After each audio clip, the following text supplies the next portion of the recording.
Baik, kita masuk ke materi yang pertama, yaitu proses replikasi DNA. Sebelum itu, apa sih replikasi itu? Jadi, replikasi DNA adalah suatu proses penggandaan sebagai materi genetik makhluk hidup. Proses ini sangat penting dalam tahapan perkembangbiakan atau pembelahan sel.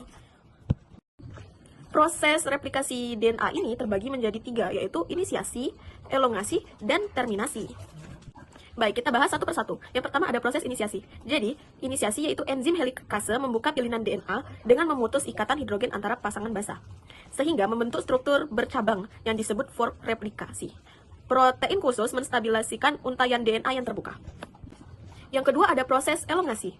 Jadi, penjelasan proses ini yaitu enzim DNA polimerase menambahkan nukleotida baru pada untai tunggal DNA yang terbuka berdasarkan pasangan basa komplementer A dengan T, C dengan G.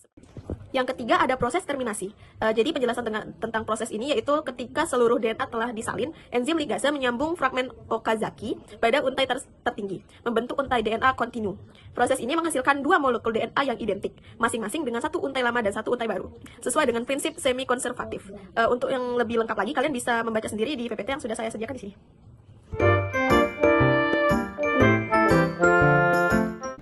Baik, tadi kalian sudah menonton materi yang pertama, yaitu proses replikasi DNA. Sekarang kita masuk ke materi yang kedua, yaitu fungsi DNA sebagai otokatalitik. Fungsi DNA terbagi menjadi 2. Yang pertama ada fungsi heterokatalitik, yaitu mengstensis molekul lain. Dan yang kedua, fungsi otokatalitik, yaitu replikasi diri. Di materi kali ini, kita akan membahas fungsi DNA sebagai otokatalitik.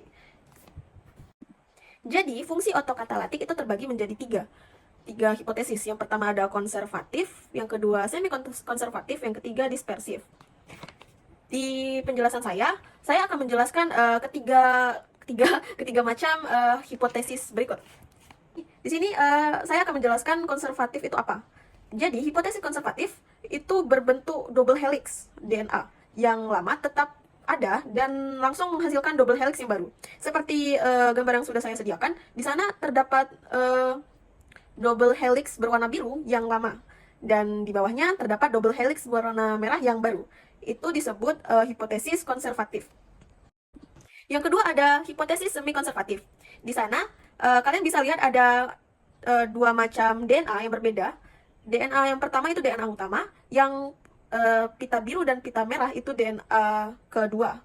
Jadi semi-konservatif ini 2 pita spiral dari double helix memisahkan diri dan setiap pita tunggal mencetak pita penggantinya. Di hipotesis ketiga ada dispersif. Jadi, dispersif itu adalah double helix yang akan terputus-putus. Selanjutnya, segmen-segmen tersebut akan membentuk segmen yang baru, yang bergabung dengan segmen lama membentuk DNA baru. Jadi, seperti yang kalian lihat di gambar, terdapat ada pitanya tuh selang-seling, warna biru dan merahnya tuh selang-seling. Itu DNA baru yang dibikin oleh dispersif tadi. Baik, sekarang hipotesis mana sih yang paling benar gitu? Hipotesis konservatif menyatakan bahwa replikasi DNA menghasilkan satu molekul DNA yang seluruhnya baru dan satu yang seluruhnya lama. Namun, teori ini tidak didukung oleh bukti eksperimental. Jadi bisa kita simpulkan kalau konservatif ini kurang benar ya. Hipotesis diversif menyatakan bahwa replikasi DNA menghasilkan untai baru yang terdiri dari campuran segmen DNA lama dan DNA baru. Namun, sekali lagi teori ini tidak didukung oleh bukti eksperimental. Jadi bisa kita simpulkan yang konservatif sama dispersif itu kurang benar karena tidak ada eksperimental yang dapat membuktikan.